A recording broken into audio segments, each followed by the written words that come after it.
Welcome to Top Advisor Marketing, where you will learn how to become a prolific online influencer, attract more ideal clients, and grow your practice. Brought to you by Top Advisor Podcasting, a done-for-you podcasting solution built just for trusted advisors. And now, your co-hosts of Top Advisor Marketing, Kirk Lowe and Matt Halloran.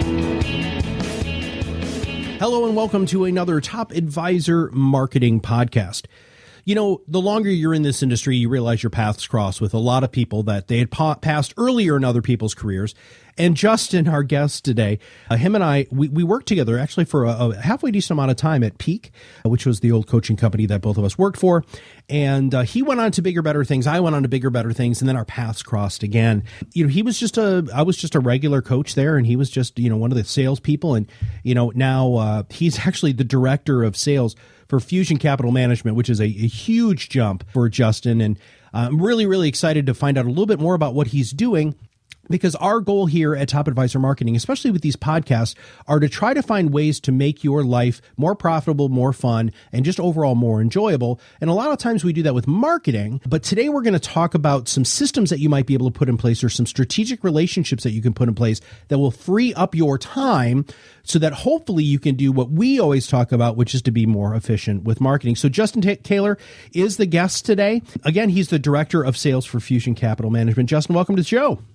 Hey, thanks, Matt. So great to be on. Appreciate it. Well, hey, brother. So tell us a little bit about what Fusion Capital Management is. Okay. Yeah, I know. I'd love to. And I always have trouble because we help advisors on different sides of the business. So my value prop it's sometimes a little long, but I mean, the big thing that we want to do is help an advisor with their operational alpha.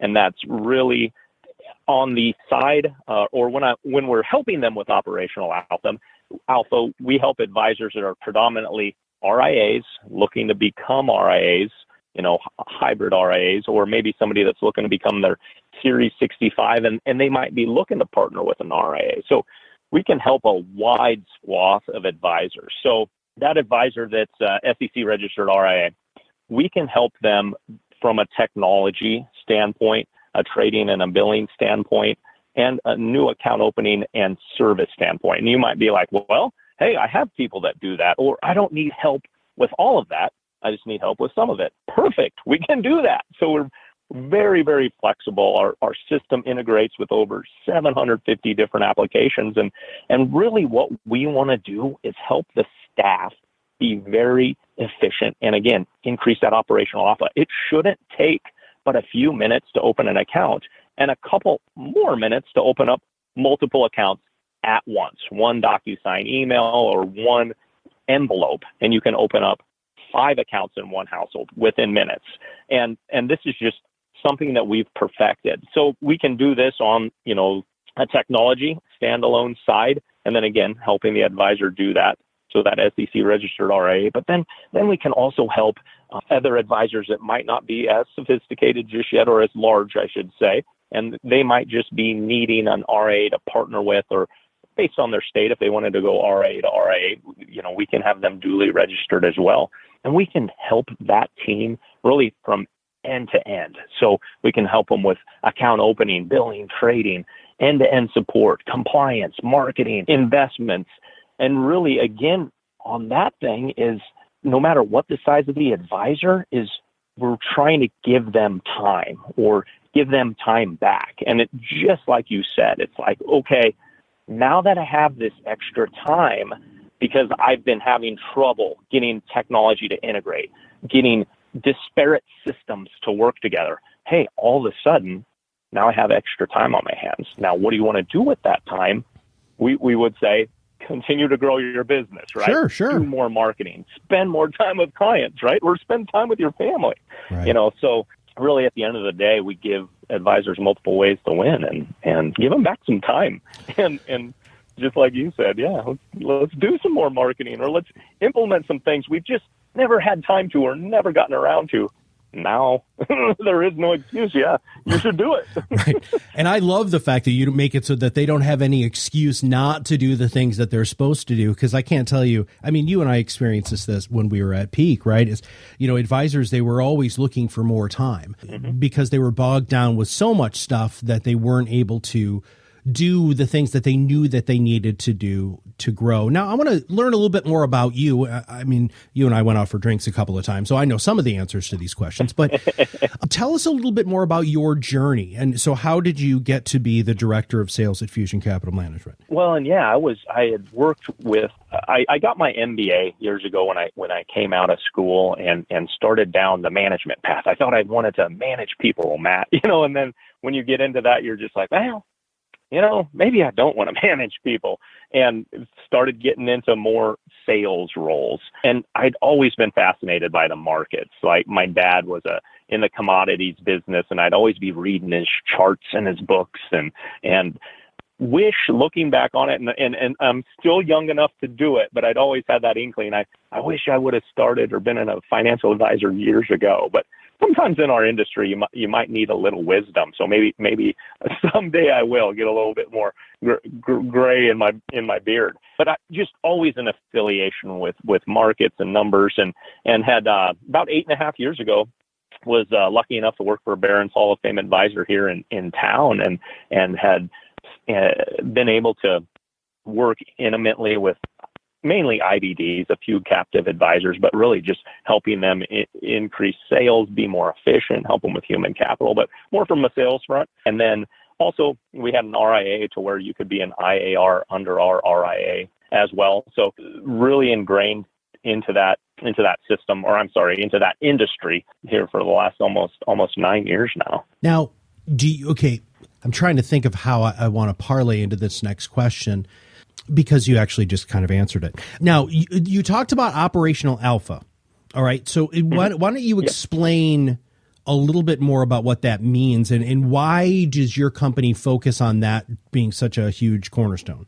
Yeah, and that's the big thing is we've got it to where our, CTO, Chief Technology Officer, he can do some amazing things to get, if a system has an API, we can pull the information that we need from it. And advisors are always trying to piecemeal things, or, disparate systems don't talk to one another, or we've done a great job, Matt, of building walls around everything in the IBD space or in the captive space.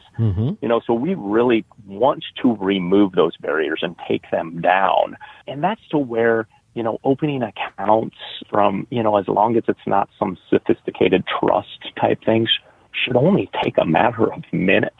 Yeah. And really, we just want and have noticed that advisors waste, and I've seen it for 8.5 years, a lot of time administrative duties and functions are so important, but they just get bogged down by it. And some of these advisors I'm talking to, they're paying themselves $500 an hour, and it's taking them a couple hours to do paperwork to open up a new account. And we're just like, banging our head up against the wall, like, no, don't do that. Come on, what are you thinking? So really, when we built our system, we wanted to be fully transparent. Where's the account at? What's happening with the account? Is it at the custodian? Is it in the BD's hands, or is it in our hands? And so we've found a way to really streamline, really end to end, back office, mid office support. And we coined that operational alpha. It sounds a lot sexier, or a lot cooler. And, we just really try to, I always come back to that time, but have the advisor and their staff being more efficient, and spend time deepening relationships, marketing, So that's really how that got coined. Is one of our partners. He used to be a higher up at TD Ameritrade, and as he's walking around our office, he's like, "You guys are increasing or helping with operational alpha," and we just fell in love with it. So we've really been running with it ever since. Well, Justin, that's a huge component that I think a lot of the advisors. So Justin's going to give us a lot of gold today, but for those of you who don't have that phrase, right, who don't have that hook, like a top 40 song. You have to have that for your practice. That's just good marketing, people. And Justin, I believe that that's going to help you continue to accelerate your position, really not just accelerate your position, but convince advisors of the importance of working with somebody like you because you have such a great hook. That's something that's going to stick in their head. Should I be doing this? And then there's that operational alpha thing that's just going to kind of get you. It's like a Britney Spears. Of course, I'm dating myself there. I don't know if she exists anymore, but it's like, her top 40 songs, they're almost impossible to get out of your head. That's a good tagline. That's a good hook. Now, tell me what your goals are. So now you're in this newer position. What do you want to do? What is feeding your passion? Yeah. And so my big thing is I love helping people. I love working on a team. And in my role, it's one of those things to where if we can look at this from the retail client first, okay, how can we help the retail clients?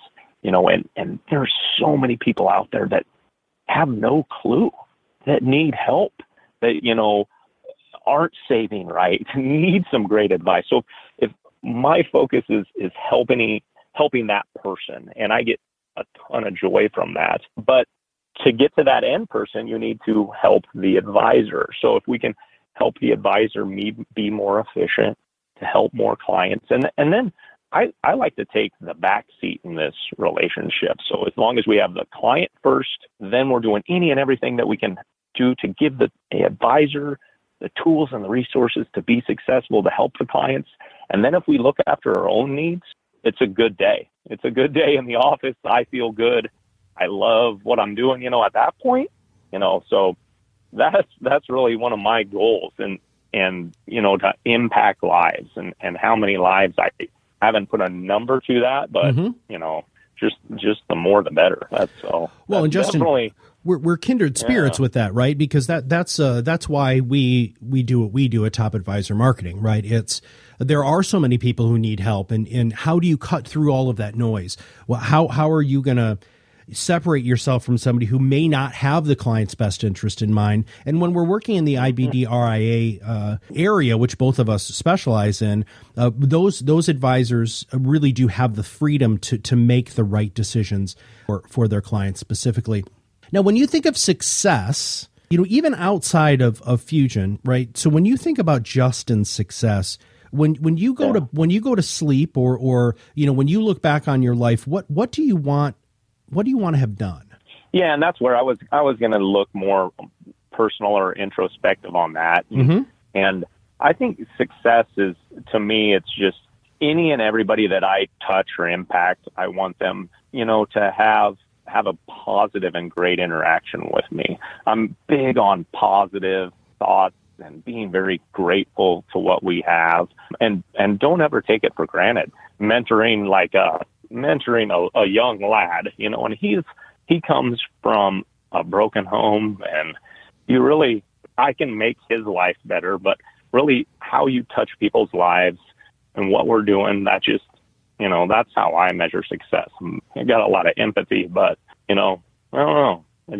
I need a better barometer, a better measure, but I can tell when it's working.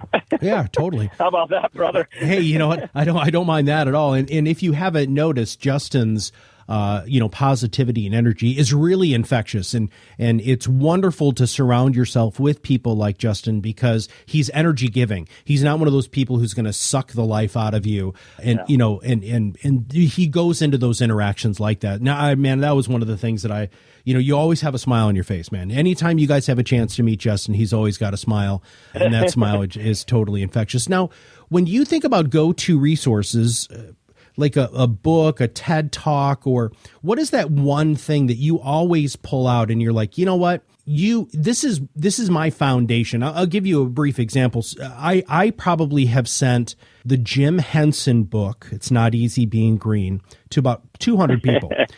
And now that doesn't have anything to do with marketing. It doesn't really have anything to do with coaching. It's just one of those things where if I need to recenter myself, I open up and, read some stuff. Jim Henson's one of my heroes. So how about you? What is your go-to? Yeah, so I think just a couple. I mean, a huge Simon Sinek fan. Oh, yeah. Love everything that he's about. I mean, his audio behind Top Advisor Marketing podcast. His podcast he just gold. Just the way that they look at business and individuals, and just looking introspective to where I just love them, whether it's a center of influence, your why, leaders eat last. I mean, just he's always continuously learning. Expert. He's not an expert. He's like, he would not claim to be an expert. And I don't think I've ever read or listened to something of him that I just don't love, or it just resonates with me. I'm a huge Simon Sinek fan for sure. And then our CTO, he's a go-to just because he's a kind of a computer wizard. I always like to call him the wizard. And we jokingly, I'll be like, hey, this advisor's having this trouble. And he just shrugs his shoulders. He's like, oh my gosh, that's so easy to solve for. I'm like, no, but this is a major pain. The advisor can't figure it out. He's just like, we could technically hook something up via audio or Scantronics, fill in bubbles and it could populate if you wanted to and had a few extra minutes. I'm like, well, we don't want to take a step back with our technology. But yeah, right. I would say Simon Sinek, huge fan of Sinek. But yeah, just some of the things that to our CTO, as I've spent some time with him, he's he has a gift for solving technological problems, I should say. Well, so who's your hero? When you think back on life, this could be a person living or a dead or in your life now. Who's your hero, Justin? I got to go with the parents. I mean, keep it in my generation. And you always want to say your dad. Mom, Dad, they make you who you are. I would say they've been through a lot. My dad's the guy. Give somebody the shirt off his back. Taught me a lot of hard work, strength. Your mom, when she can survive cancer, that's awesome. Yeah. Goodness gracious. Yeah, I would chalk both of those up as a hero. What is the biggest lesson you wish advisors would learn? Just one. Well, you and I could wax philosophical about this, Justin, for a long time. But man, when I read this question, I'm like, oh my gosh, what could they learn? I think they just need to be open. Sometimes take off the blinders. Advisors are their own worst enemy at times. Sometimes they don't believe in themselves, but they've been told how to do things one way for so long that I don't know. I think I wish I could get their blinders off of them, and they stay or will remain in toxic relationships for just far too long. I'm like, break up with the person. They're making you miserable. Yeah. Why would you put yourself through this? And they always have an excuse for why they're doing it. But I'm just like, oh man, I just, be open to change. The environment that we are in is evolving and changing so quickly that if you don't take those blinders off, don't adopt some great new marketing techniques, don't stay in touch with your clients, and be on the outside looking in, for sure. But I mean, what are you seeing, Matt? How would you answer that? It's such an open-ended question. It really is. Yeah. It's probably the most difficult question out of the ones that we usually ask our guests. But for me, it's you have there's only 5 things that you can give up to be successful: time, talents, treasures, relationships, and control. And you just touched on some of those, right? But yes. the number one thing that I think advisors should do is realize that there are certain things that they can control and certain things that they can't. And if you can't control it, you need to let it go, or you need to outsource it or delegate it, which is, why you're in business and why we're in business. My whole existence is to help advisors communicate more effectively with their clients and prospects, whether that's through branding, social media, podcasting, or whatever. You're in the same situation. What can you do to streamline the process to make the client experience even better? So, we are definitely kindred spirits there. If you had $1 billion, so I just write you a check for $1 billion, what would you do differently? Gosh, if I had $1 billion, I want to be very philanthropic and help a lot of groups. And I probably wouldn't be doing what I'm doing if I had $1 billion. I don't know. I would do. I'm a great uncle. I don't have any kids. That would be one of those personal goals as well. Maybe try to teach my kids what I've been taught. So love kids. I would have some kind of, oh gosh, I don't know, a fun center for kids to where they can learn and be open, and whether it's learning how to code, learning how to shape or do a new craft, just have fun. I mean, as doing a lot of the mentoring, there's a lack of good guidance and parenting, unfortunately, out there. So I think if I had $1 billion, I would try to make a big impact in that world. And I don't have a plan built out yet for that, but I could. With $1 billion, I'd probably hire some really, really smart, intelligent people to do that to do the plan for and you. then I'd go have fun. Absolutely. That's awesome. If you had one superpower, what would it be? See, this one, I want lots of superpowers. I want to be like Superman. I want to control time like Dr. Strangelove. Nice. Yeah. Read minds. Be like the Flash. I was always a fast kid. I could just be like the Flash. But, I just wish probably read minds. So, a lot of times in my job, advisors, they're not really telling you what's wrong or what they're doing. That is such a shock to me, Justin. I can't believe it.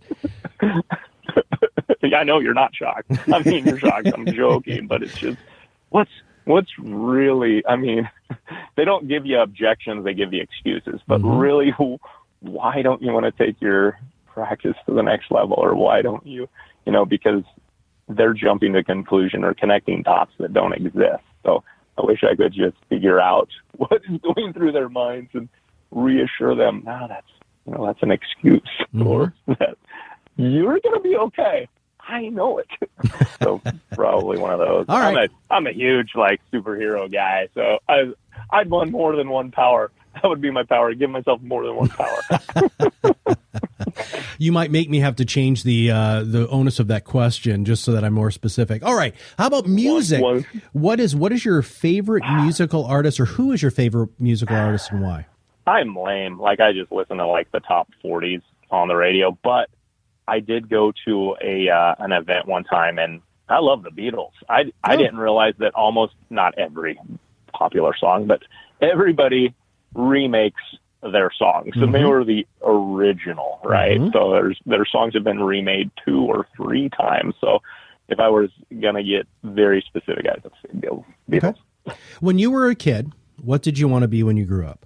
I wanted to be a pediodontist because I loved my pediodontist, and my mom's friend was shocked. We were sitting there, and she's like, "Well, where'd Justin go?" He just walked right back into the dentist office. I loved how, I don't know, I was not scared to go to the dentist, which is weird. But then as I started getting older, and I didn't really like working on tiny little things like a tooth and teeth or whatever, so that quickly dissipated. But Gotcha. When I was a little kid, that's what I wanted to be for several years. What is your biggest failure, and what did you learn from it? See, and there's been, a few.